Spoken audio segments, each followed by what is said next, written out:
Welcome back to Talking Risks. It's a podcast about taking risks. It's a podcast for entrepreneurs, for future entrepreneurs. And what we do every week is we bring on an entrepreneur, and he or she shares his story, his beginnings, her challenges, her victories, her losses, her strategies, and her legacy. And what we try to do by this is not only expand our education in business. The best way to learn about business is hear it from the people who have done it, who have built it.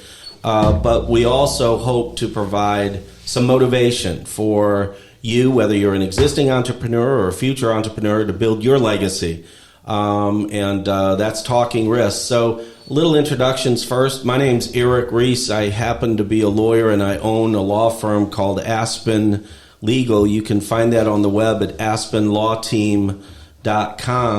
My co-host is Ricky Hall. Ricky Hall. I'm the founder of Nutrition HQ and Nutrition HQ Franchising, and you can find me at nhq.rocks or on Instagram at RickyNHQ. And Ricky's not faking that voice. It's really sultry, so I always have to watch myself. That's why I sit on the other side of the table from him. It's a very sultry voice, very sexy. So our guest today, I have known personally since we were, very, very young kids. And his name's Bret Rasch. Bret, introduce yourself and your company, if you would.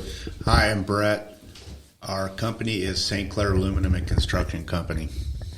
Yeah, so Bret is one of those cats who went to work early, I would say, right? When I was doing all my schooling, he was justifiably so probably looking at me going, "You dumbass, what are you doing? Get to work," right?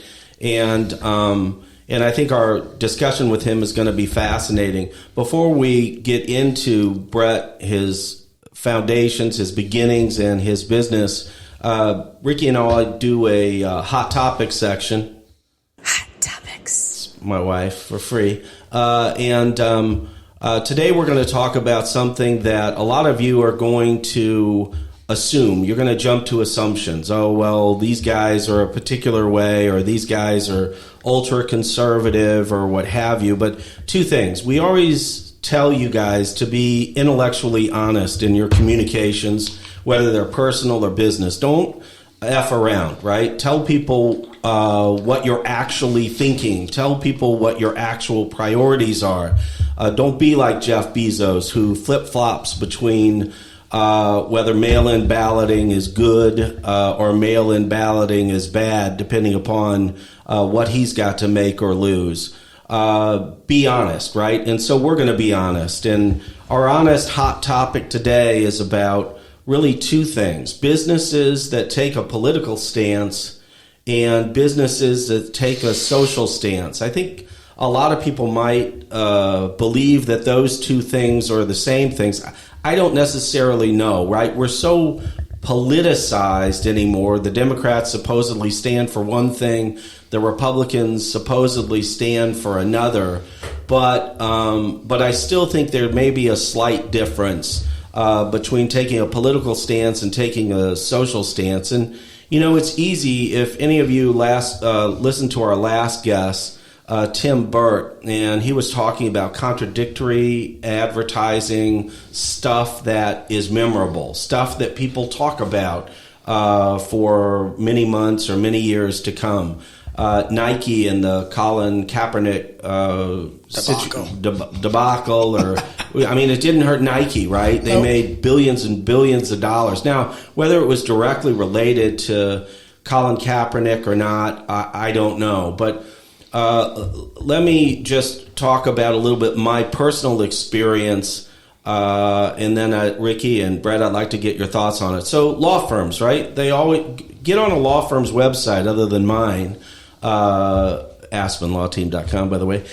Get on a law firm's website, and what are you going to see on the landing page? Diversity and inclusion. We believe in diversity and inclusion. We believe in social justice, all right? Well, I'm going to tell you because I'm an expert in this, all right? Each of these law firms presents it to their people by saying, look, the reason why we're doing this is because Fortune 500 companies demand it, and government contractor companies demand it. Contractors with contracts with the U.S. or state government demand it. All right, so my problem with that is this, right? If it's the right thing to do, if diversity and inclusion is the right thing to do, why is the pitch, we're doing this to make money? Right, that's kind of scary, isn't it? Well, I mean, are you holding out your values or your supposed values just to make money? And in the law firm situation, it's true. That's always the pitch, the internal pitch that they don't tell you about. So when your core values start to go about making money versus taking care of your employees, your customers. So here's the deal. I don't care how much inventory you have in your store. If you don't have any customers, you'll have no assets. Sure. It doesn't matter. So when your values change from that to a political statement, you've lost the focus on your real asset, and that's your customer. And if anybody talks to me a lot, you will not be in business if you don't have a customer. Sure. Well, and I tell my people about that all the time. When you care, and I got this from Jack Daly, when you care more about the customer than the sell, you will always sell more. So now your pitch is about diversity training and being...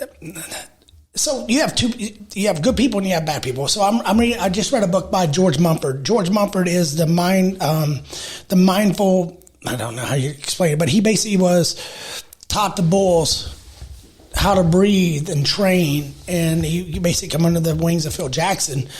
And he gives a great analogy. It's like you have two things inside you. You have a good wolf and you have a bad wolf. Good wolf is nice, sweet, respectful. Bad wolf, evil. What wolf are you going to feed? Mm-hmm. And that's what's kind of scary with this whole political correctness. And what wolf are we feeding? Like, are we trying to feed both of them because you can't? Yeah, I just think that what I tell my clients is do not take a political position and do not take a socially just or unjust position. Now, as Bret knows, and Ricky, you do too, you're both Facebook friends with me.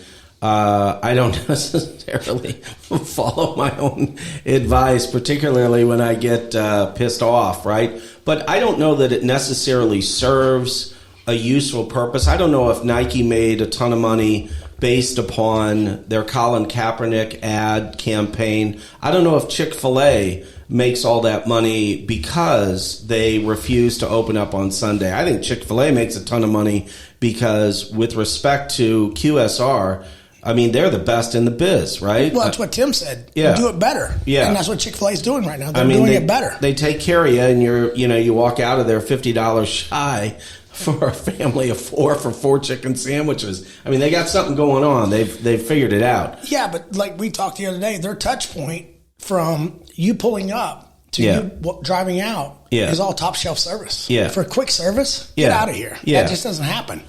Yeah, I guess the thing that to me is intellectually dishonest is, well, I'll give you an example. So when we were kids, Jerry Lewis had a telethon every year for muscular dystrophy kids. And I don't know if you guys remember this, but McDonald's was probably the number one contributor every year. They cut a big check. And back then a big check was whatever, $5 million, right? And the media was on them back then. They'd say, oh, the only reason McDonald's is giving this money is to get publicity from giving this money, right? And I thought, well, who gives a shit why they're giving the money? The $5 million can be used for good. So who cares, right? And so perhaps when someone says, well, I'm socially just, but only because it's going to make me money, right? Because that's what these law firms are doing, right?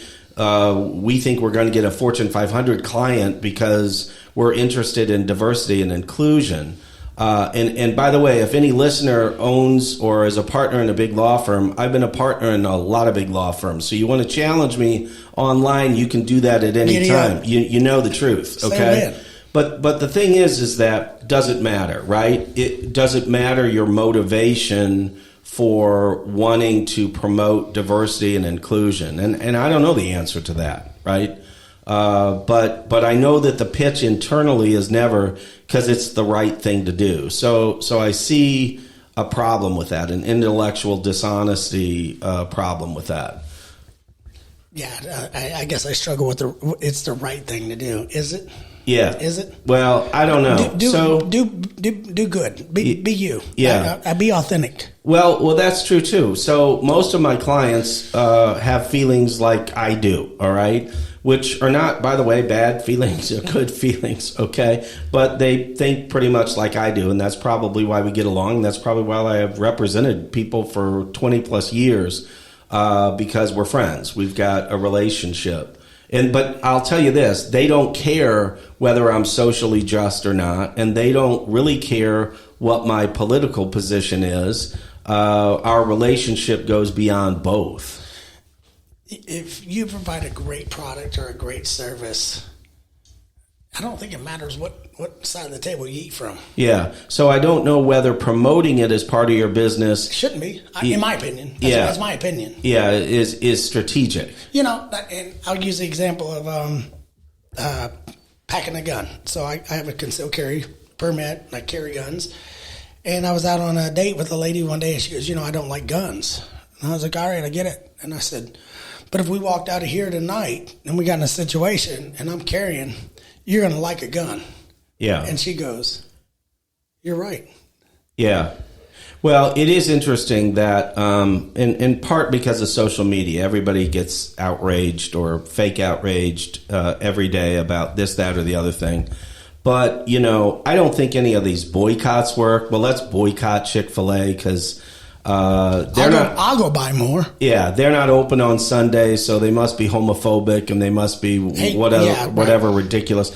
I think almost it becomes the opposite. I think that, we talked about the NLRB yesterday and the failure to unionize Amazon, right? And they crushed it down there in Alabama. The votes were 2.5 to 1. It wasn't even close. No matter what the New York Times tries to tell you, it was a crushed loss for the union down in Alabama.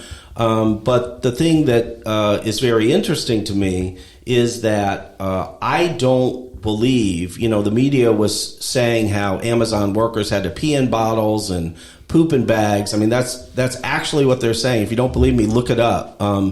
I don't believe that any of that stuff really has much of an impact anymore.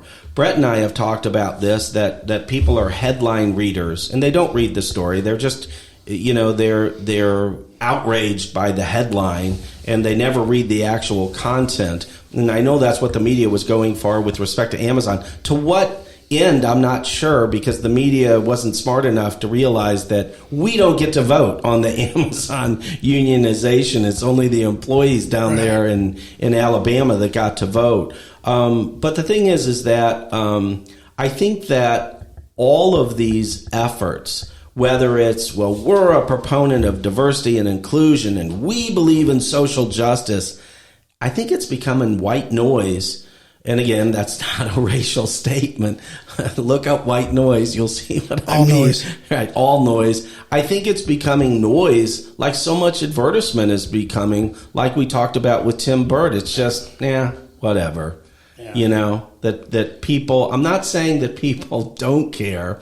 I think they should care, all right? I'm a socially just person. I believe myself to be. But the fact of the matter is, if you're using it for a pitch, it may be wrong, number one, because you don't really believe in it. You're trying to drive more revenue. So that's number one. And number two, if you're socially just and promote it, I don't know that it helps you at all. I don't know that it just doesn't become more noise out there. It does. Because everybody knows that you're supposed to be socially just and wear it on your sleeve, Yeah. I like it's. It's easy. Just be a good person. Yeah. And run a good company and take care of your employees and take care of your customer. Yeah, sure. Because your employees can fire you right now. Yeah, right. Always. Yeah, sure. The business owner thinks that they can fire them. Your employees can fire you right now. Yeah, sure. By walking away. Yeah, no doubt. So, speaking of socially just, Bret Rasch, as I said, I've known him since we were little kids, and Bret and I guess, became friends or reconnected through Facebook. One of the things that Facebook does in a positive light. Absolutely. Not many, but one of the things is it reconnects you with people that you knew years ago. But Bret, talk about your beginnings, if you will. Not your business yet, but just where you came from. I know the story, but other people don't. Well, we grew up in a family of 5. Yep. Brother, sister, mother, father, and my dad was a mechanic. Didn't make a lot of money. Yeah. And worked his way through one job to another, and then got hired in a coal mine. Oh, Peabody? So, Peabody. And Marissa. Yeah.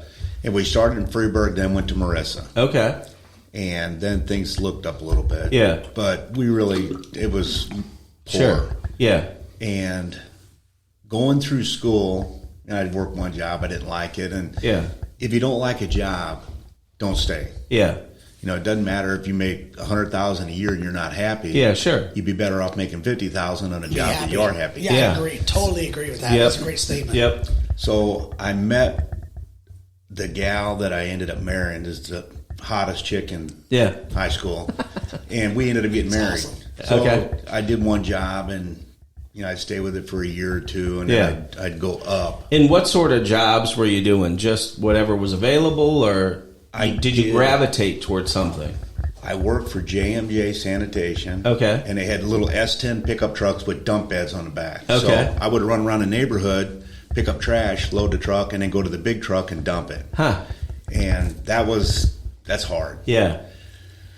Then I worked at a gutter company. Okay. Left there, went to another gutter company, left there, went to another one. But you're starting to learn the trade that you're going to be in. Sheet metal work. Yeah. And I came home, and the guy I worked for was a dick. And where was he at? Where was that company located? Fenton, Missouri. Oh, okay. Were you driving, or did you live over in Fenton? I lived in Muscuda. Okay. And then drove to Fenton. So Fenton's 35 miles south of the center of St. Louis. Yeah. Hour commute, 45 minutes? 45. Yeah, depending on how you drive.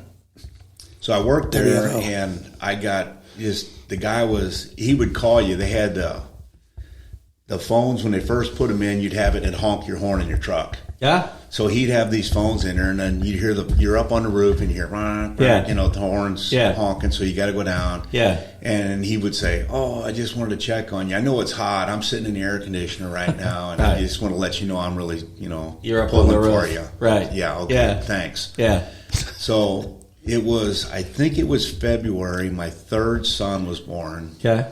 And I came home and told my wife, I said, "Hey, I'm done. I quit. I'm going to do my own thing." What year was this, roughly? I would say probably, if I'm guessing, 88. Okay. Yeah. Ish.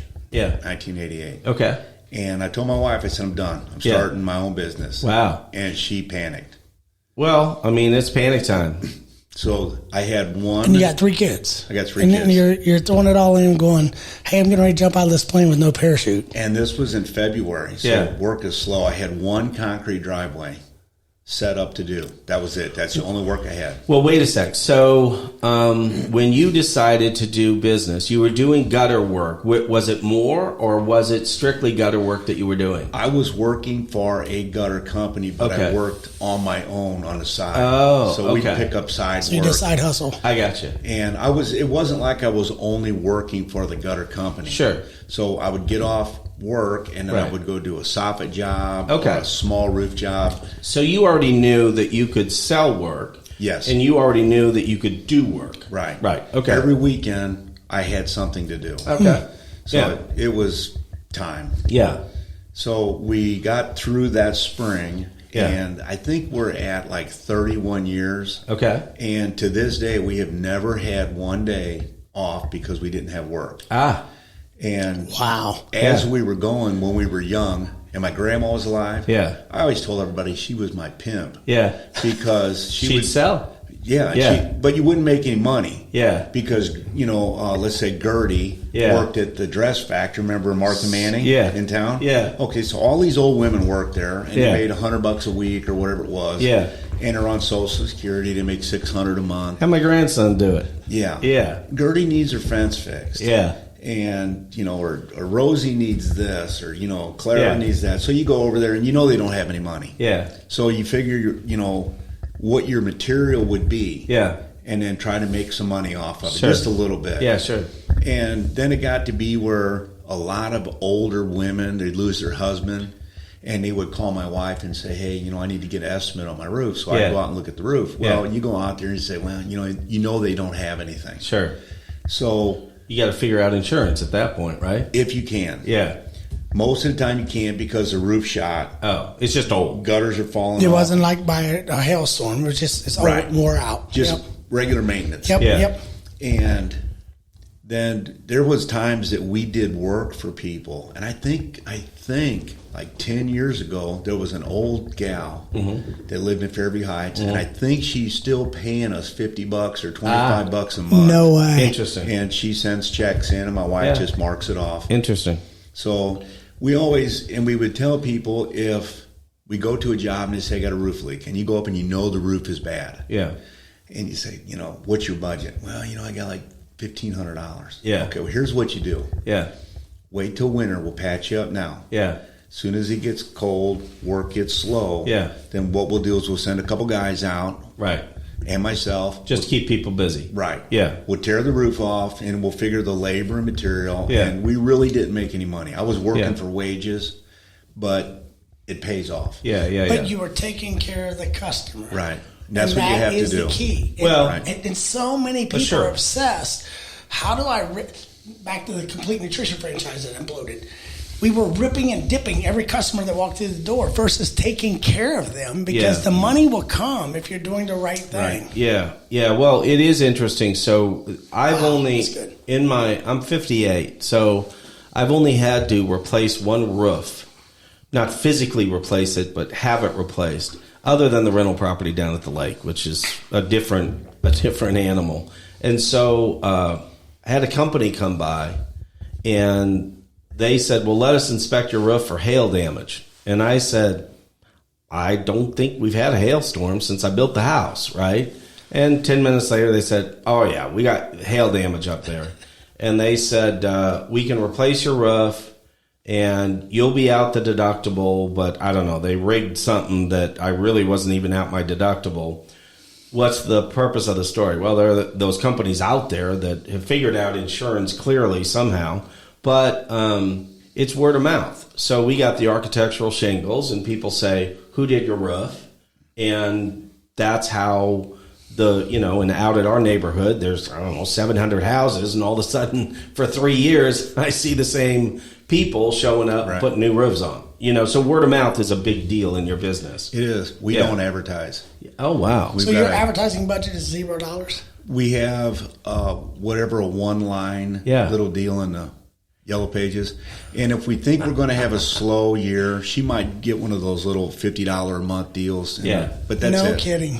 Yeah. And that's amazing. That's a powerful business. Of course. So Tesla, and we know how big Tesla is now. Yeah. They don't advertise. Well, but when Bret was working for the old ladies and not making any money, it didn't feel like it, but it was the beginning of his marketing efforts. Yeah, absolutely. Is my guess. Yeah, because the beauty of the older ladies is they tell the other old ladies. Yeah. They never shut up. Yeah. So you got to make sure they're happy. You're basically standing in front of a hair salon. You're basically standing in a hair salon pitching your business. Yeah. That's it.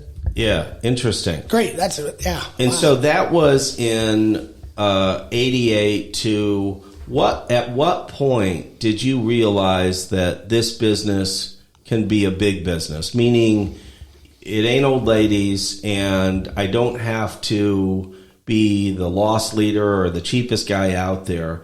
At what point did that happen for you? When I got out of the gutter business. Oh. If you're in the gutter business, it's changing now because you can't get help. So you got to pay your guys good. Okay. But what it was before, when we were doing gutter, I would go up to ABC. We've got a truck.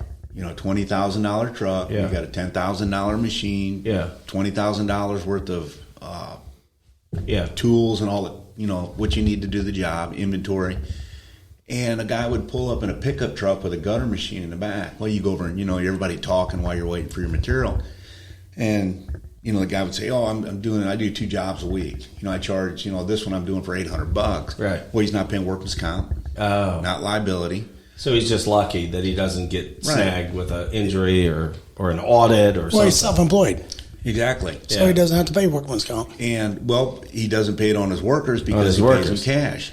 So he doesn't have to pay the Social Security. You know, none of that. You know, on an average year, we might pay $80,000 in workman's comp. Oh, yeah. Of course. So you figure January 1st, when you wake up at 12:01, you're $80,000 in debt. Yeah. So you have to get out and you have to go. Hustle. Yeah.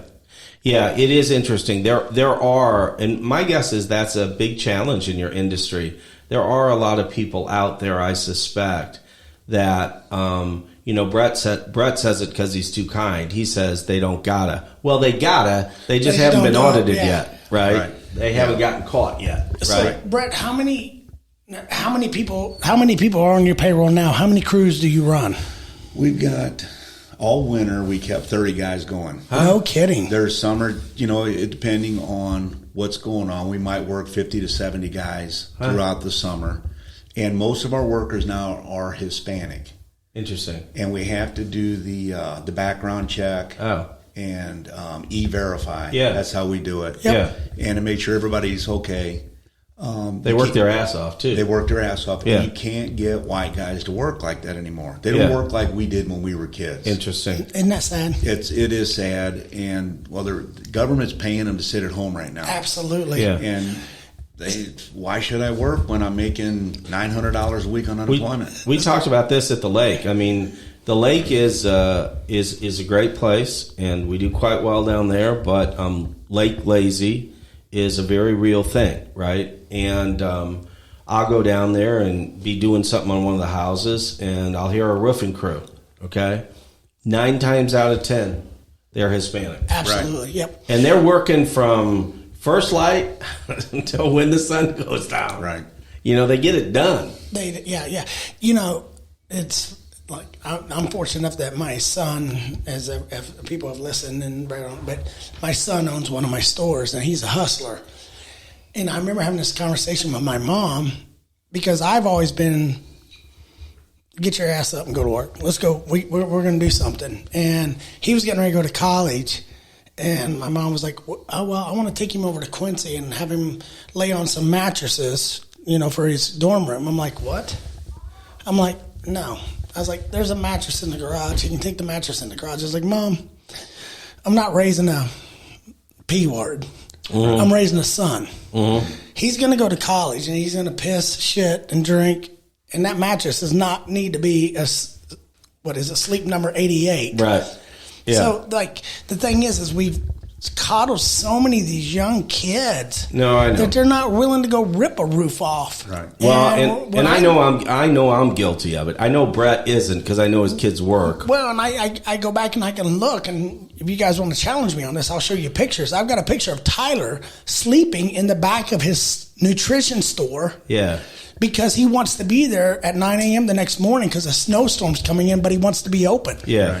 You don't get that by coddling them. You I guess this is kind of a life lesson. Like, teach your kids to be adults. Yeah. And don't wash their hands for them. Yeah. Let them touch a hot stove. Yeah. Let them fall. Dad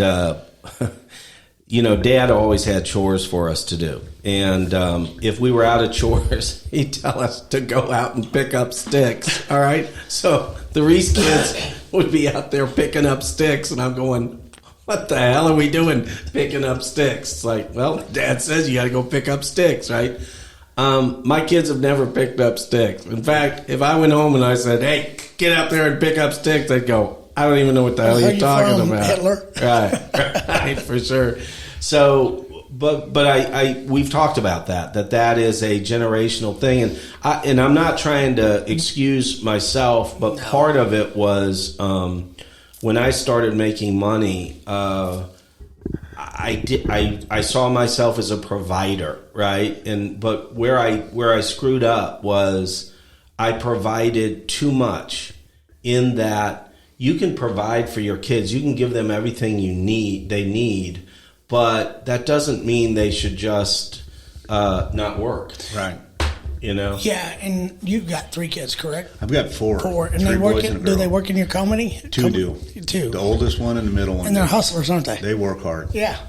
Yeah. They never work as hard. You know, when you have a business, the guy that starts the business, it seems like there's not a lot of them that work as hard. You know, Thursday I started at 2:30 in the morning. I was in the shop bending metal for a job. I went over to Frontenac, over to Von Goddard's. Yeah. Okay, the Bush people, and ran off a metal roof. Dropped it off, met my guys there. I was leaving at about 10 after 7. They were coming in. I told them what we needed to do. I went out to St. Clair, Missouri. We're doing a big log cabin out there, standing seam roof.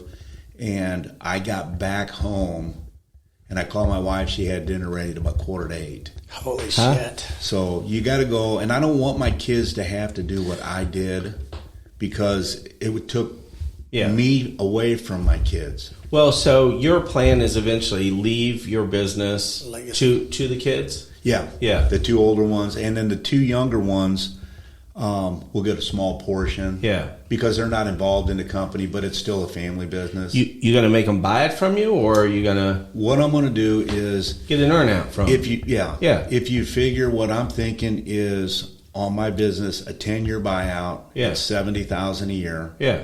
And then instead of, and you're giving them a break. That's a cheap price. That's a cheap price. That's a discount, family discount. Because I'm making over $200 now. Yeah. Yep. So they're actually making $130,000 with me and my wife getting out of it. Of course. And we're looking at, we bought some property in Cabo San Lucas. Oh, nice. So we're looking at maybe building a house in November, and then we're going to do a home maintenance company. And what it is, because it's all tourism. Yeah. And our friends that are there he's a big time developer. Yeah. He's involved with timeshares. Yeah. And people come in and they will stay in Cabo for 4 months. Yep. Then they'll leave. Yep. They'll go to Australia for 4 months. Yep. And then they'll go back to wherever their permanent residence is. Well, while they're gone, somebody needs to watch after their homes. It's a big deal. Check on the water, check on make sure everything's done. Down at the lake, it's 2 people, maids and maintenance guys. Yep. That's what you need. So my you got to start a maid business down there too. Oh yeah. That's lawn maintenance, home maintenance, and then maid service. Yep. So were your mom and dad entrepreneurs? No. So you're a first generation entrepreneur. That's it. Wow. Yeah. Yeah, but it sounds like, Bret, you got into it because you knew, I mean, part of it was he was already doing those side jobs, so he knew he could do it. Right. Right? I mean, again, when I started the law firm not too long ago, a few weeks ago, 2 weeks ago, it was really spurned from my wife saying, how long has it been since someone brought you a client? And it was 20 years. How long has it been since anyone brought you work to do? 20 years.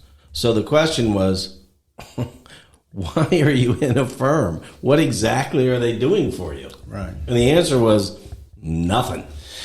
You know? So this is like what got me into business. So like we've talked about the history of me. My mom was an entrepreneur. We talked about that earlier today when you came in, Bret. And then my grandfather was a farmer, which I consider an entrepreneur.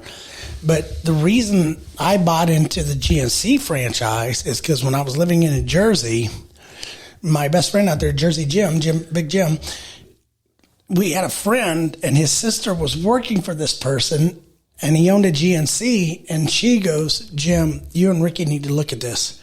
This kid's killing it and he's an idiot.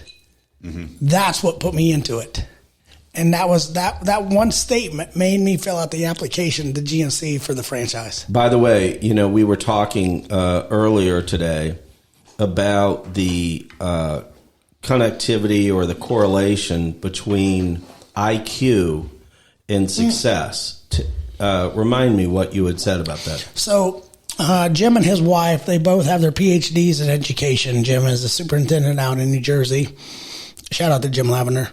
And his wife did is it her dissertation? Yeah. For her PhD.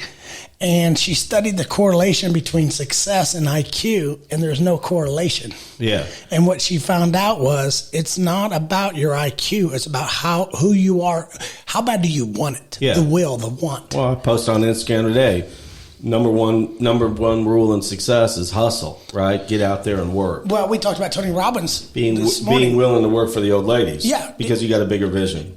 If you want change, the only thing that makes change happen is action. Yeah. You started your company by action. Yeah. You're like, you know what? I'm done. Well, you know what the people that, like Elon Musk said. Yeah. Just because you got 8 or 12 years of college doesn't mean you're not an idiot. Of course. Absolutely. Of course. Yeah. I met a lot of stupid intellects. Yeah, well, we've talked about this. Sorry. We talked about it, the value of a college education, et cetera. And if I had to do it all over again, I would have gone to work for my uncle down in Marissa selling cars, selling those pickups to the same guys that worked in the mine where Bret's dad worked. Because, man, the day goes through some pickups in the day. I mean, it didn't take him long to wreck that pickup and need another one. So the best thing I ever did, 17 years old, was leave Northeast Missouri and go to the Air Force. Yeah. Turn 18 in basic training. That changed everything about my life. Yeah. And who I become. Yeah. And we had this conversation earlier. I was with a friend and we were looking at an apartment, and I said, I go back home now and I'll see high school classmates that look like they're 80. Right. Yeah. And I'm not over exaggerating. No, I see that all the time. It's a harder. I've been very blessed and fortunate that I took the leap. Yeah. And that's what business people do, is they do take that leap. You take the leap and you know subconsciously there's going to be a net that's going to catch you. Right. Yeah. But you're also in the number one country in the world. Absolutely. If you want everybody, these people are running around saying, "Oh, this country's screwed up. It's over." The liberals and all that. But if that's the case, why are so many people from everywhere in the world rushing in? Yeah. And it's all here. Yeah. You just got to go out and find it. And you got to work. That's it. Right. Yeah. Well, I said earlier, lean in. Yeah. Lean in to what you want and watch what happens. And I was talking to Eric. We talked about this yesterday, today, but I've traveled all over the world because of the military. And I've been in El Salvador, the world's deadliest country. And I went down there on a business trip. The country that I've ever been in that made me feel uncomfortable was Saudi Arabia. So when people talk about how bad America is, it's because they've never even been out of the freaking state. Right. Yeah. And that's what pisses me off. Hey, Jim, jump on a plane and go see what's out there. Yeah. Because what CNN and Fox News is showing you is bullshit. Yeah. Right. Well, when we go to Cabo, when you go down to Cabo San Lucas, you go down the main road, Sammy Hagar's Club and all that. Yep. Okay, you go 2 streets over, Yeah. and you've got local shops. You go 4 streets over, you got people that are living in a pavilion with a blue tarp wrapped around it. Squalor. Yep. Yeah. And their version of a union craftsman, which it isn't union, but mostly everything there is stone, concrete block, and stucco, real stucco. Real stucco. And these guys are making, the ones that know what they're doing are making $200 a week. Yeah. And I talk to people all the time, and we always talk to people. Yeah. And they'll say, "Oh, what's it like living in America? I would love to go there." And you would not believe how many people in Mexico love Donald Trump. Oh. Yeah. Oh. It's amazing. You travel before the election. In 2020, I'd never traveled as much as I had. Planes were empty, hotels were empty. I loved it, right? And you get picked up by taxi drivers, right? Always immigrants. They were all pro-Trump, because guess what? Those guys know what it is to work their ass off to pay for their families, and they know what it's like to be poor and absolutely have nothing. Yeah, you're right, 100%. So we've been in business for 31 years. My wife has held the same job. She worked 3. Used to be 4. It's 3 now. She goes in at 10:30 at night and gets home at 7 in the morning, and then does our business paperwork all day. Crazy. So she only gets 3 or 4 nights sleep a week. Crazy. And she's done it she's been there with the city of Muscuda for 27 years. Hard work. And Brett, where did you go to college? I didn't. That's the point. I was too worried about making money. Yeah. No, you weren't. I didn't say that. We're on this college thing. Like, you got all these kids coming out with this $150,000 in debt and don't know which hand to write with. Right. Yeah. And, they'll say, well, I got a college degree. Well, so does my waitress. She's a good person. Yeah, right, exactly. But she's not doing what she went to college for, and so, she's in debt. Yeah, go ahead, Ricky. I'm sorry. But you love what you do, don't you? Absolutely. Yeah, and that's the key. The best thing about it is we are very generous, my wife and I. Yeah. And we give a lot away. I mean, a lot. And we, normally we'll give a cow to the food pantry and we butcher. I mean, it's a lot of money. Yeah. And when you help people, we don't want anybody to know it. We don't advertise that we give. Some guy, I did this, I did that. Well, we don't. We just do it and we go on. And the best thing is when you walk in somewhere, and I love this. They don't know we're successful. My wife and I have done a very good job, and we invest a lot of money. Sure. And when you walk in, I work every day. I'll get up in the morning, I'll get all the crews going, and then I'll go job to job, do quality check, and then I'll bid jobs, and I try to do at least one repair a day. So somebody calls, hey, I got a leak, I'll go out and do that. And I figured that's the way I make my money. Mm-hmm. So if I can do one for $300 a day, I got my salary covered. Sure. So when you walk in somewhere, and we do a lot, the Zach building down the street? Yeah. Okay, we did a roof on that 5-story. So when you go in there, everybody there thinks they're better than you. Yeah. And you see these young kids, and they come in, and the first thing hey, I'm here to look at a roof leak, and they look you up and down. Yeah, sure. Oh, okay, who's this guy or whatever. Sure. I like freaking Hoosier. That's the best. I like that the best. So we talked about this, and that's one of the reasons why I wanted Bret on. The people that we bring on, all right, one trait that you'll see that's, consistent almost across the board is humility, right? That is, don't forget where you came from. I mean, when you're down at Cabo, I'm the same person, all right? I'm talking to the bartender. I'm learning from the bartender, all right? I'm learning from the person who came in to turn down the bed or whatever. You talk to these people not because you're faking trying to be nice. You talk to these people because they're people. They're just you're like real you. and you're authentic. They're just like you. You're authentic. And right. that's the key. Like, one of my funnest nights I ever had in Vegas, we ended up going off the strip. Don't know how we got there, but we ended up at a local bar where the locals were, like, the staff would come. Sure. We had more fun there because we related with those guys more than anybody else. Yeah. Because we're all hustlers. Yeah. And I love to hustle. Eric, we've talked about this. Like, this is actually funny, Brett. I'm kind of a maniac where when I get bored, I download the Uber app. I drive Uber when I get bored. Oh, do you? Yeah, because I want to, I got to get out of my element. Talk about staying grounded. Yeah. And it's amazing. It's one of the coolest things I do. Right. Because it's like bartending, but you're driving. Right. Brett and I are going to call you up one night. Oh, hell yeah. I'll take it. The thing is that, I'm thinking about Facebook. And again, I hate Facebook, but I hate to not look at Facebook, right? Oh, it's a car wreck on the road. And by the way, if I post at 3 a.m., I know the first comment's going to come from Brett because he's the only one who actually beats me up. He's been in the middle. Right? He's the only one who's up before me in the morning, right? And I'm only up because I got to pee, but then I can't go back to sleep, right? So, but the thing is that you can go back, and again, I'm not blowing smoke up, Brett's dress, but you can go back through all his Facebook posts. You may find stuff that you agree with, you disagree with, but one thing you will not find is bragging, right? He'll show his work that he got done, all right? In part, probably it's subconscious marketing because it's like, holy shit, right? He knocked another one out. Didn't he just knock one out yesterday? And the answer is probably yes. He doesn't do old ladies anymore, right? I don't mean that came out wrong. He doesn't do just one. I only do one old lady, and she's still pretty hot. Right, and you don't have to name names here, but I mean the houses. I mean, not all of them. Obviously, everybody needs a roof, but some of these houses and some of these people that you do work for, it's pretty amazing. Yeah. Yeah.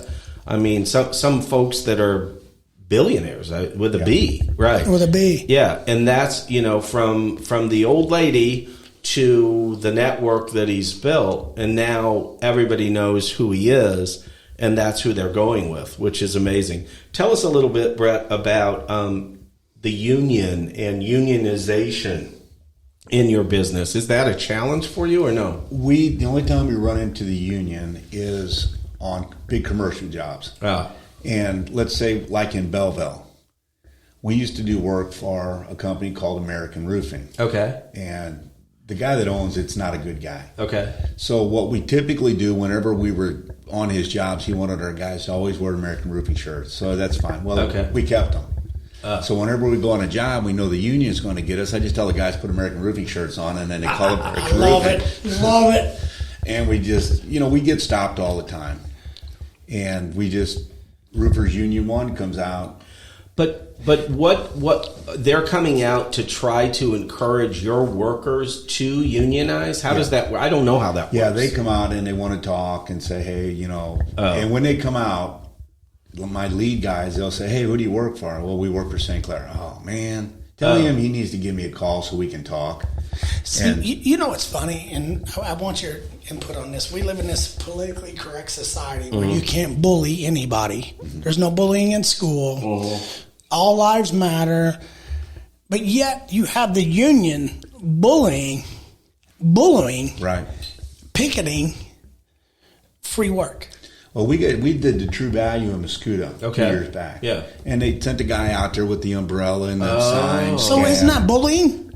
Yeah, of course it is. But it's okay if it's the union and it's the left. Right. Yeah, unions just... What we normally do is we order them Pizza Hut, have it delivered, and then we get a picture of it and then we send it to the hall. Oh, funny. Which, the union's a good thing. I mean, for the most part, they keep the wages up. The union's a good thing if you have a bad employer. You know what I'm saying? Yes, yeah. Right. But there's so much employment law now written. Yeah. I mean, in the end, don't you need in your working environment, if you're going to get good workers, you have to treat them well because they go to work for somebody else, I just don't know. And again, I'm not a union guy, and part of it is ignorance. Maybe unions do a great job. But in the end, I don't know that unions are in it for the workers or unions are in it for the unions. They're in it for the unions. That's what I was going to say. Yeah. I agree with you. It's more of a, like we were talking yesterday, a sword fight. Like it's all about power. Yeah. And nobody wants to give up power. Yeah. Right. And when you figure our guys, the nailers are making $250 a day. Yeah. And that's good money. It is. Not $2.50, $250 a day. $250 a day. A day. And then we've got guys, some of the flat guys make $300, depending on how they can do. And, here's the thing. With the Hispanics, the white kids, what can you do? I can't do shit. Yeah. I just got out of high school, but I want $25 an hour. I'm not going to work. Well, a lot of these Hispanics, and a lot of them have visas. They've gotten citizenship, and the ones that I've got that are on the list, they're pissed about this immigration. I've got one of my lead guys has been sitting on the list for 13 years, and we just last week we talked about it. He said, I've gone through the classes. I've done everything. I wait. And I called my lawyer and said, what do I got to do? He said, I know you're not going to do this. Go out and get in trouble. What do you mean? He said, if you get in trouble and get arrested, that it seems that they will put you ahead on the list. That's crazy. Disgusting. But now that these people are coming across the border and they're talking about giving them amnesty right off the bat. These guys, 13 years and I probably got $50,000. Yeah. When I was in Mexico, we were making, $5 or $7 a day. Yeah. Yeah. And we come up here and look what we got. Yeah. Yeah. And then what happens is your competition hires those folks that are willing to work for less and their prices go down, and now you got to compete with that. I don't know that Bret's going to have a problem with that in the future because now your reputation is such it's evolved so much that the people that you're working for want quality. Right. And the way it is now, we're actually right now, my wife just chewed my ass this morning about it. We're 80 jobs behind right now. Oh my gosh. Good for you. We've got a dry erase board on the wall in the office, and it's got 60 slots. And they just ended up buying 2 more. And she said the one's full, and that's the shingles, and then she got one for metal and one for flat, and then repairs. And my cousin, Jessica Grau, works for us. Yeah. And those two mesh. Right. They do a really good job. Good. So we're constantly, all three of us are getting our asses chewed every day because, hey, you told this guy you'd be there tomorrow, you got to be there. Okay. Yeah. I forgot. Yeah. So yeah. if you... Are you going to have to hire more people? We will. Yeah. Yeah. I don't like to because... You got a good crew. Yes. They know what they're doing. Everybody's good. But if the more we do... Okay, last Friday, Saturday, and Monday, we did 15 jobs. Shingle jobs. Jesus. Room additions, houses. Yeah. We've got metal roofs. We've got at least one metal roof going a day. This week, we're going to have 3 metal roofs going. 2 in Kirkwood and 1 in St. Clair, Missouri. Right. So if I never make ever that I can remember have ever screwed any of my employees. Right. Now, there's ones that say, well, you owe me this. Why? Yeah. Well, because it was a hard job. Well, no, here's what we did. We went the day before, and you guys were done at 11 o'clock. Right. You got your $250. Yeah. Now, today, I had to stay out till 5. And the guys... So you pay them overtime? I pay them by the day. You pay them by the day? Yeah, okay. So if they work 4 hours, it's $250. If they work 10 hours, 10 hours is a long day. We don't try to work them. But if you keep them happy, they stay. Yeah. And we've got the same guys that have been with us for years and years. Yeah, 10 hours on a roof is a long time. So are you worried about hiring more on because you would water down your quality of Well, you got to train them. product? Well, if we have to hire someone, put them with the crews, the guys will take care of it. Right. But what happens is when I go out in the morning, we did 3 days, we did 15 jobs. Well, I go to each job, I check it, I clean it, I make sure all the extra shingles are picked up, any trash, make sure everything's cleaned up. If I need a trailer, I'll call one of the guys, bring a trailer over here, we got some crap in the backyard. So it's on my end. Right. How much can I do? And my son, my middle son, that does mostly flat work, Kyle, he's in Edwardsville, does a lot of work in Edwardsville. And so he's in Edwardsville, and then he'll run to St. Louis, and then we kind of pushed contractors off to him and said, okay, these are your guys. You take care of them. My oldest son, he'll work, 8 or 10 hours a day, but he likes to enjoy his life. Yeah. So it's all I do is work. Yeah. And I know how busy my wife was with 4 kids and basically a single mother because I was at work all the time. Yeah. And I don't want the kids to do that. Yeah. My oldest one, he doesn't want to do it. And that's fine. That's okay. Kyle will, go out. And I can call Kyle at, summertime. What we do is when they're really busy, we'll take our new construction jobs and we'll push them off for Saturday or Sunday because they're in subdivisions. Yeah. And, there's not a lot of people living in there yet. They're building spec houses. Yeah. And I can call Kyle at, 4:30 in the morning and say, hey, I set up 5 jobs for today. I didn't realize it. Can you go get these 2 started? We'll meet the guys, get them going. Here's what we need to do. Right. And he's happy to do that. Wow. Cool. That's good. So tell me about when you bring on a new employee.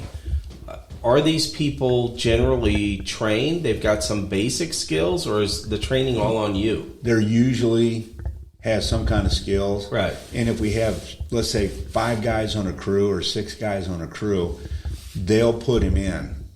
And they'll take him in and they'll let him, okay, a new guy might just say, hey, you're going to be in the ground cleaning up. He's a gopher. Yeah. Yeah. And then they'll move them up to tearing shingles off. And then after, sometime, some guys never get it. They don't get the shingle. Yeah.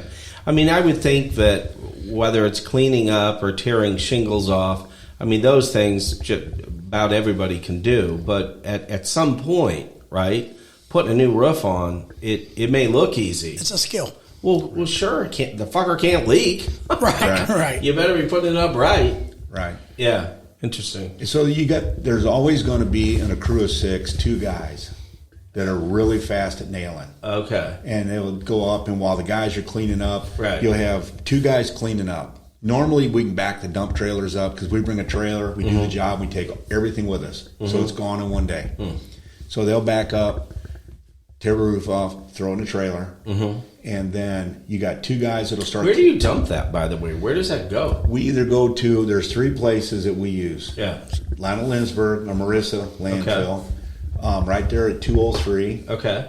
And 203 is the racetrack? Yeah. Yeah. Right, yeah. Yeah. And then on McKnight and 40, there's a construction dump. Okay. McKnight landfill. So we'll take that there and dump them. But they charge you for that. They do. Yeah. And, they raise their prices like everybody else has. Yeah, of course. And they used to have recycling and Arrowhead. Did you know where Arrowhead was right there by Jacob Aluminum? No, I don't remember. You know where the old hoods used to be? There's a Metro. Okay. Sure. If you go in 161, or is that 160? 161. 161? No, 157. Right. Okay, at the job. Arrowhead was right there. They closed that store, and they were running recycling. Oh, okay. I don't know how many thousands of loads of shingles they've gotten back that I don't know what they're going to do. Oh, because you can't reuse them for anything. They were trying to, melt them down and then do other byproducts with it. Mix them in asphalt, Yeah, interesting. Yeah. So ultimately, for COVID, you guys weren't impacted because people were going crazy with their houses, right? We never missed a day. Yeah. We worked every day. Congratulations. And how about, I guess, unless you're tearing the roof off, not the shingles, not the metal, but the roof, the plywood, I guess you've not been impacted by this ridiculous price of wood, or you have? Well, not yet, because most of the houses we work on are kept up. Okay. And so you don't need to replace the plywood. Right. Yeah. And what we do is we went from, at one point we were at $48 a sheet for half inch. Now it's up to like $65. Yeah. Because plywood, just we don't use OSB on a roof. We'll use like a 3-layer plywood. Okay. And I think those are like $40-something. But that's a pass-along expense, though, right? Yes. That's built into your bid. And every contract has, if we have to replace one buys, it's so much per foot, per sheet of plywood. But still, in a private pay business, it can slow down your consumers wanting to. I mean, obviously, you got 80 jobs waiting, but still. Now, do most of these customers, and I know you do roofs for very well-to-do people, but just your average Joe, do most of these people, are they borrowing money for the new roof or not? I think most of them aren't. Okay. But I will tell you this. When somebody calls from East St. Louis, we go fast. Yeah. Because they don't call unless they have the money. Really? I don't think we've ever been shorted anything from anybody in East St. Louis. So, which is also counterintuitive. So, let me ask you this. Have you ever thought about hooking up with a finance company to where you can go in and, like the what do they call it? Solar panel people, right? The solar panel people come in, but they got the financing company lined up. They got everybody lined up, right? And, if they get past the front door, somebody's done something wrong, because I don't even want to talk to them. Right. Because it all sounds like a bit of a ripoff to me. It's like they tell me the state of Illinois is going to give me a refundable credit. It's like, I don't have much faith in credit in the state of Illinois. But have you ever thought about that, to have like Jacob's Sunrooms does? They got their financing company lined up to where now a consumer who probably can't buy a roof this year now can, because you got the financing all arranged. I think when people do that, they're high pressure. Yeah, no, you're right. And they want to get as much money as they can. Well, see, this is a selling point. Because if I'm selling a roof to you for $300 a square, and you got 30 square, and I say, okay, Eric, here's the deal. It's going to be $9,800. Sure. Okay. Then you call me, and you say, well, do you guys finance? Yeah. Sure, we can finance. Here's the deal. We can get you this rate, for so long, and we'll set you up with this finance company, and it's only going to cost you $12,900. Right. Yeah. Like the student loans. Yeah. No, you're right. That's exactly it. So we don't do that. Well, and you don't need it. You don't need it. That's a great question, though. And I had people ask, do you guys finance? No, we don't. But, we're going to give you a good price. We're not the high. We're not the low. Yeah. But typically when we go in, we're out, we're gone. We get problems. Everybody gets problems. Sure. But, the key to that is get your ass back out there and get taken care of. Well, so tell me how the money flows. Ricky and I have been talking about this. So Ricky sells a product, okay? So if I'm going to sell you this coaster, you don't get it in your bag until you give me money, okay? With the practice of law, I've sold you, I've already done everything I'm supposed to do, and now you owe me money, all right? And how soon, I mean, knock on wood, I've only been with my own firm for whatever, less than a month. And so far, 2 flights of invoices and everybody's paid, right? Which is good. But there is a difference when you provide everything you're supposed to provide and now you're sending an invoice versus you don't get the product until you give me the cash, right? That's how I work. Yeah, it's completely different. How does it work in your business? I mean, you're not leaving the work site until they've paid you the full amount, or how does that work? I'm pretty bad about that. Oh, you are? Because you're bad at doing the paperwork and getting the bills out, or what? Well, I take my business personal, so when I work on somebody's house, you want to make sure they're satisfied. Right. Yeah. So, and my wife she's starting to push me a little bit on it. But you need that. You need that. You need the push. If it's not a big job, we don't take money down. We'll go out and do the job on a signed contract, and when we're done, we want our money. Some of them we send a bill. Now, we've got a lot of contractors. Yeah. And it's to the point now where everybody's so far behind, they just call and say, hey, did you get the plans? Yeah, just go out and do the job. Okay. Get it done. And then on contractors, we send them a bill. And we know which ones. A lot of our contractors we've had for 20 years. Okay. So we know the ones that are going to pay in 90 days. Oh, we know the ones that are going to pay in, so the ones that pay in 15 to 30, they go first. Okay. If they call, we get out there and get it taken care of. Absolutely.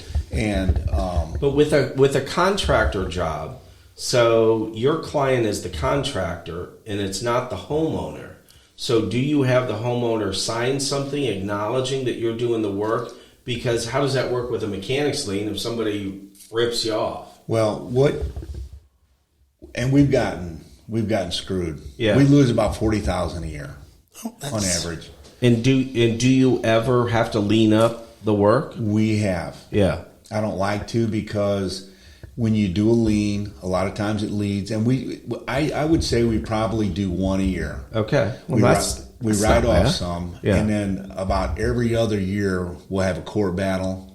And the worst ones, Yeah. when somebody says there's a hailstorm coming, everybody's all excited. I'm like, oh my God, no, Yeah. no. It's going to be bad because you're going to Everybody get comes in. every customer that you never wanted to have. The vultures. And they all want to make money. Yeah. Every customer. Yep. Okay, now this guy said, I know the insurance company said they're going to pay $18,000, but, I got this other guy to do it for $15,000. No, we don't do that. If we do your job and it's an insurance job, you give me your insurance scope. Yeah. We're going to go by here, and if we can, if there's something you can do on your own, here it says there's a little painting. Yeah. Okay. We'll orchestrate the whole job. Yeah. I'll get my guys together. Yeah. We'll go and do the roof. We'll replace the screens. Yeah. We'll replace the holes in the siding. But this is what we're working for. We're working off your insurance scope. That's our contract. So as a percentage, what percentage of your jobs, I mean, roughly, I know it varies year to year, what percentage of your jobs are insurance jobs versus private pay? I would say 5 to 7% insurance. Low. Because we don't push it. Yeah. I don't like insurance jobs. It pays good. That's the best pay. Oh, it does. But the thing of it is, everybody wants to make money off of it. And that's why in the insurance companies, when they give you an insurance scope, there'll be 3 columns. You got the RCV, your depreciation, and the ACV. The RCV is replacement cost value. Okay. That's what the insurance company is paying to replace that roof. Okay. Now, the depreciation, a lot of times, depending on the house or the neighborhood, they'll keep up to 30%. And then the ACV is what they hand you a check for. Okay. Okay, so now you've got that check. Let's say the RCV is $25,000. Yeah. They're going to keep $5,000, and they're going to give you a check for $20,000. So now you got to make sure the materials you're putting on there, make sure you got margin in there. Right. So what they'll do is, when you do the job, you give them an invoice for the RCV. Because you work with, and see, if you don't, then it classifies as insurance fraud. Oh. Whether you're going to get caught or not, it's not that big a deal, but we don't do that. Yeah. So they send their invoice into the insurance company or their agent or their broker. Okay. They file it, and then the insurance company writes a check for the depreciation. Okay. So then that last check, here we did your job for $25,000. Yeah. Here's an invoice for $25,000. You paid me the $20,000 you got. When you get the depreciation, I want that check. Or write me a check. Now, a lot of people don't have the extra $5,000 laying around. Yeah. And a lot of it's their own fault because we're going to take off Friday to go to the park and play Frisbee. Yeah. No, I get it. So, so another thing that I was thinking about. So once you're in, or once you're at the home, and the homeowner now trusts you, right? You're doing a good job. You're doing a fast job. And again, I'm a big believer in niche, but niche to me is what people know you for, but it doesn't mean that's all you sell, right? So now you're at the home and you're able to say, your windows are shitty or your screens are crap or your deck, all right, for example. Probably wrong time to build the deck, right? But your deck could use work. Have you ever thought about that? I guess it's the upsell, right? And expanding your business. We used to. Oh. Just the margins aren't there. It's better just to focus or what? It's better not to get involved. Oh. Because what happens is anytime we get out of our normal routine. Yeah. Your window, your sandbox. That's it. Yeah. Roofing, copper work, because we do a lot of copper gutters. This is copper huge. Sheet metal work, steel roofs, flat roofs. What happens is, and gutter guys are bad because right now the gutter guys are like 2 months behind because they can't get any help. Oh. And so we'll go out and do a $50,000 roof, and if we put in our contract that we're going to do the roof and the gutters. Yeah. Okay, now you're waiting for the gutter guy to get there to get your money. Oh. So the gutter work's subcontracted by us. Okay. So we just tell them, here's a deal. Here's a price for the gutters. Yeah. Because I'll have Rebel. Casey Sweeney is my guy at Rebel. Yeah. And he will come out, look at the job, and say, okay, it's $1,500. So I'll put it in my contract. Yeah. And I'll tell the homeowner, here's the deal. We're done with the roof. I need to get paid. Well, what about the gutters? Well, your bid is from Rebel. You got your copy of it. Deal with them. You deal with them. You pay me and I'm out. But still, I mean, you are, and I get that. I mean, Lowe's is so down at the lake, we replaced every floor in every house this year. And Lowe's is a big thing of, well, those aren't our guys. Those are subcontractors, and they're doing that all for tax purposes, right? Right. And the thing is down at the lake, these guys are so bad, all right? I don't know if you remember my Facebook post, but one guy was down there, and his pickup was in the driveway, and it was covered with tarps, and there were lines running out into the house. He was living in his truck, right? And this is the subcontractor of Lowe's. And so Lowe's can say, and I'm not picking on Lowe's, this is just absolute truth. Lowe's can say, they're not our people. And I'm going, well, yeah, I wouldn't be using them, but for the fact I bought the flooring from you. Right. You know what I'm saying? My mother-in-law did a fence from Home Depot. Yeah. Cedar fence. Yeah. And that was like $7,000. Yeah. These guys came out. Lowe's brought all the stuff out. The guys come and open all the, the concrete, bags of concrete. They drop off, a bag for each pole. Yeah. These guys come out. They uncovered the concrete, left. It rained. All the concrete got hard in the bag. Jeez. And it was a complete disaster. Yeah, it is. And that's what they told her. Well, these are These are our stubs. people. We're going to have you deal with the guy. And it was some guy out of Jerseyville going to Muscuda to put a fence up. It's bad. But everybody with a pickup and a magnetic sign all of a sudden is in the business of back construction. to the gutter trucks. Yeah. They got a gutter machine in the back of the truck. Yeah. And some of these guys work for Lowe's and Home Depot. Yeah. But I think it's brilliant, Brett, where you said that. Yeah, I know that, and I know they need a new deck, but we're doing the roof. Right. Like you play in your sandbox and you've owned it, and you stay there. Out. That's it. Anytime that's smart. We get it's out, brilliant. And I'll come up and tell my wife we're going to do something, and she just looks at me and says, "You know what's going to happen." Right. It's going to be a disaster. Yeah. So we just snake bites twice. It's not that we can't do it. Me and my two sons personally can do anything and kick ass and be the best deck in the world. Right. Yeah. But we're roofing. Stay in your lane. Stay in your lane. Right. Yeah. Yeah. Yeah, good. So what do you think about the future? You know, Ricky and I have talked about the likely economic downturn, even though nobody knows when it's going to happen. It's going to happen. Yeah, and everybody who studies history knows it's going to happen. So what does that mean for your business? Well, go back to 2008 when there was a recession. Law firms were going out of business that were heavily invested in real estate, meaning they did a lot of real estate practice. Law firms are going to go out of business that represent landlords of commercial properties. I mean, it's going to get bad here. What do you do to prepare for that economic downturn?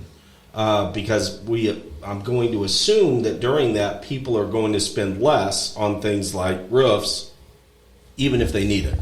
You save and pay your bills. Yeah. Oh, wow. Because we don't owe, I mean, other than, like a couple rentals or whatever, sure. we don't owe anything. Sure. We pretty much pay cash. We bought a standing seam roof machine. It's $125,000. We pay cash for it. Wow.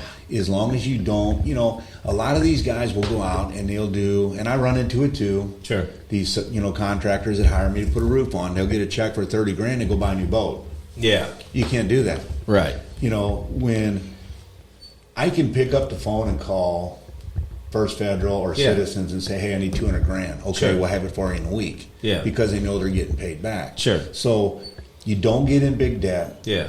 So, people will say, well, I'm gonna borrow $50,000 for advertising this year. Why? Yeah. Your name and reputation should pay for that. Yeah. Yeah. So you don't do that. You don't have to have a brand new boat. You don't have to brand new truck. All these work trucks, we never buy new. It's part of humility. I'm telling you. I don't have to. I'm not buying for my ego. I'm buying for my business. Right. Should be two different things. And you don't have shiny ball syndrome. I don't need the newest, hottest thing on the market because Mike across the street at Mike's Roofing has it. Right. Well, these guys, you see them driving around with their names plastered all over the side. This is a rolling billboard. Yeah. Right. It is an ego thing. And the newest Audi. Yeah. We've got one vehicle with our name on it.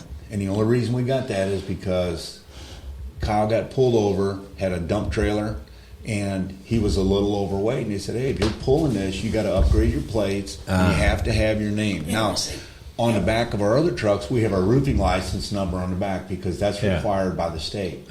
So we don't advertise. When we go to, let's say you're a contractor, okay, and it's Eric's Home Improvement. Okay, when we pull up on the job, you don't want to see my truck plastered with St. Clair aluminum all over because it's your job. Yeah. And if the neighbor comes out and says, hey, man, you guys did a really good job. Yeah. Can I get your number? Sure. Here's Eric's number. Give him a call. He'll take care of it. That's right. You got to be honest. Yeah. Absolutely. I mean, authentic. If you give that homeowner your phone number, you're stealing. Yeah. And you don't do that because the only reason you're on that job is because of him. So if you had, and this is unfair, I do understand because we don't tell you ahead of time what these questions are, but if you had a word or a couple of words of advice for people who want to start their business, right? I mean, what would you tell them? And I'll start, okay? And I posted this, or I'm going to post it tomorrow on Instagram, right? When I was going to start my firm, I was scared shitless. I shouldn't have been. My wife's going, you dumbass, right now. She's going, you got more work than you can shake a dead cat at, right? But I was scared because I am a provider first. I want to take care of my family. Mm-hmm. That's it. You asked me, my number one priority is to take care of my family, all right? Whether I got to eat peanut butter and crackers, don't matter. I got to take care of my family, right? And so what I would suggest is the freedom that comes from owning your own business and the energy that comes from owning your own business. We're all working on a Sunday. Yeah, it's a podcast. It's still work. We're still away from our families. It's amazing, right? Versus dealing with somebody else's agenda that's trying to F with what you're trying to achieve. If Bret decides to achieve something, he doesn't have to ask for permission other than from his wife. That's it. But she's going to kick his nuts no matter what happens, right? So, I mean, so for you, what would you tell someone who might be interested in starting a business? If you're going to start, okay, number one, don't go into big debt. Mm-hmm. You get out of what you put in. Mm-hmm. So if you want to put the time in, I'm 58. Mm-hmm. I've done this for 31 years. Mm-hmm. I work 7 days a week. Yep. Do I have to? No. Right. I don't have to. I could have quit 10 years ago. Sure. But you like it and you I want like to. it. And if you want to start a business and you don't like it, it's going to fail. Yep. Okay? Yep. So you're going to have to treat people like they're your family. Yep. Now, there's a time that you have to quit treating people nice. You got to be the boss. That's it. Yeah. Somebody's got to be the bad guy. Yeah. And you go to work, you're honest. I never go, if I give you a bid on something. Yep.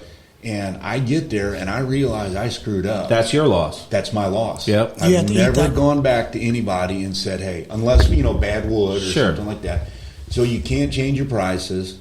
You're going to be nice. Don't cut corners. Yeah. I've gone to roofs before where these guys put 2 nails in a shingle. Yeah. Well, come on. You're saving $10 on a roof. Sure. Do it right. Yeah, sure. We offer a 10-year warranty. Make sure that if somebody calls you about a repair, and we get busy a lot of times. Our big problem on repairs is we do a lot of work for management companies. Yep. So these guys will call in. When you have an HOA, what that is an adult daycare. Yeah. Is what it is. Because everybody thinks they're getting screwed. And they'll call, we think we got a leak. Well, you go inside and there's no leak. It's cigarette smoke on the ceiling. Right. Well, when they call, they want you there now. Yeah. So you know which ones you need to go to and which ones you don't. So a lot of times these management companies call and say, hey, can you get out there? It might be a week. Yeah. But if you call me and say, hey, it rained last night, we got a leak. Yeah. We get there within 2 days. Now, if we did the job and somebody calls my wife and says, hey, we got a leak around our chimney, we're there that day. Yeah. Whether it's, even if it's 9 o'clock at night, if it's still daylight and we're working, I'll go out there on that job because we did the job. They paid us the money. So if they got a leak and they're worried, you go. Leak around the chimney, it's a flashing problem. That's right? Yeah. Look at me, man. Look at you. I'm a damn roofer. Yeah, but if you want to start a business, just do a good job. Yeah, and I think don't cut corners. Yeah, I think that, and the debt thing, and do what you and don't start a business to start a business just because you're going to say, I want to be in business for myself. You got to find what you love to do. Right. And that's why you can work 7 days a week is because you love what you do. That's exactly it. If you hate your job, you're not going to make it. Yeah. No. And if you hate your business, you're not going to make it. Right. And I will say this, that, they say fear is a great motivator. And I understand that, but I did better when I started having kids. Okay. And I did better when I started having kids, not because my kids somehow did my work, but because I got more responsibilities, right? And so, I think the advice of debt, I think debt limits your choices. We've talked about that before. Always limits your choices. But the thing is that the scary part is the revenue is uncertain, right? I mean, you don't know. I mean, Bret may make $100,000 this month, and next month he may make $25,000 or nothing. Right. You don't know, right? That's all of us. And that's the uncertainty that you're fighting against. But Bret's beginnings were classic. He already knew he could do it. I think that thread, and while Susan, his wife, was probably going, dude, you ain't doing great, but at least you're doing, okay? He knew he could just expand upon that part of it. And I think so you always need to focus on, look, what do you know you can do? And do well. If you can just do more of that, then don't be so afraid. Right. Don't be afraid to take that leap. The one thing you had said, how do you prepare? Right. The big thing we do when we prepare, my 2 boys make more than I do on payroll. They get $800 a week. Yeah. I get $750. Yeah. That's our pay. Yeah. Now, we survive on that. But when we do big jobs, I try to give the boys 3 bonuses. Yeah.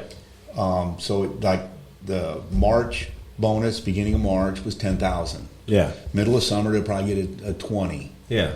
And then towards fall, another 10 at the end of the year. If we have a good year, maybe 20 or 30 for Christmas, you might not get a bonus. Yeah. So if we, to the victor goes the spoils. Yeah. So if you have a good year, you make money.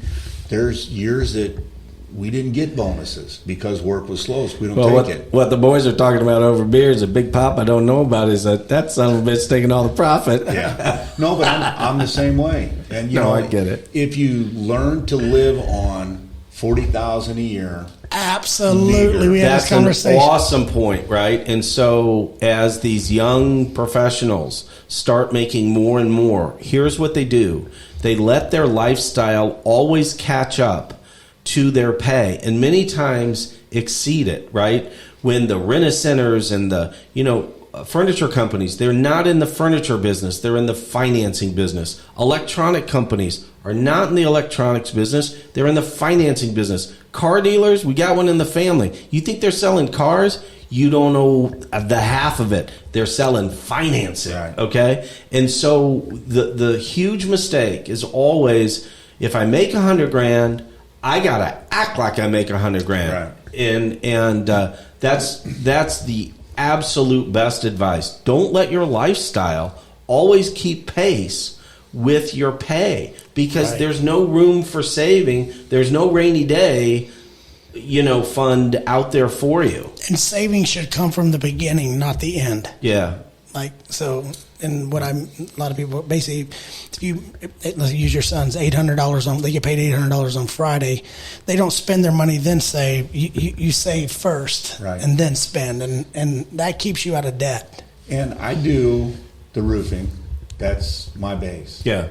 But right now, I'm building a house for somebody. Yeah. I'm building a restaurant. I own the building. I'm building the Joe's Pizza's coming to Muscuda. Yeah. Okay, they're coming. Been waiting for that forever. Come on, get her done. Muscuda took 2 years to get the blueprints in. I know. I'm just kidding. And I bought another building, right. commercial building that we're going to work on. And then my wife and I went and looked. Our daughters and her husband are in the Army. So cool. They're coming back in January. So she's calling. Dad, okay, I found his house. I said, okay, now, honey, listen. Here's the deal. You can't keep pestering these realtors. Okay, I'm coming back in January, but you're looking at a house in this February, so you've got 11 months. They don't want to talk to you because that house is going to be gone in a week. So she kind of calmed down, and she calls one day and says, Daddy, I said, what do you want? Well, what do you mean? I said, well, you call me and say, Daddy, you want something? And she says, well, now that you brought it up, there's a house out right down by you. Right. I'd really like to have you go look at it. I see what the deal is here. So we went and looked at it, and it actually was a very good buy. So we went ahead and bought it. Good. So now we'll have that going. So we're going to have a business, a house, a restaurant, a commercial building, and this one. And Katie Berghager sell you that house? She did. She's crushing it, man. Yeah, what a good family. Yeah. Very nice people.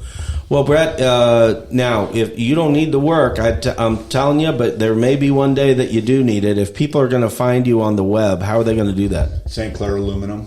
All right. Awesome. Brett, it's been fantastic. I mean, when we have real entrepreneurs on, we can't stop talking to them. It's been educational, so I appreciate it. Sounds good. Thanks for having me.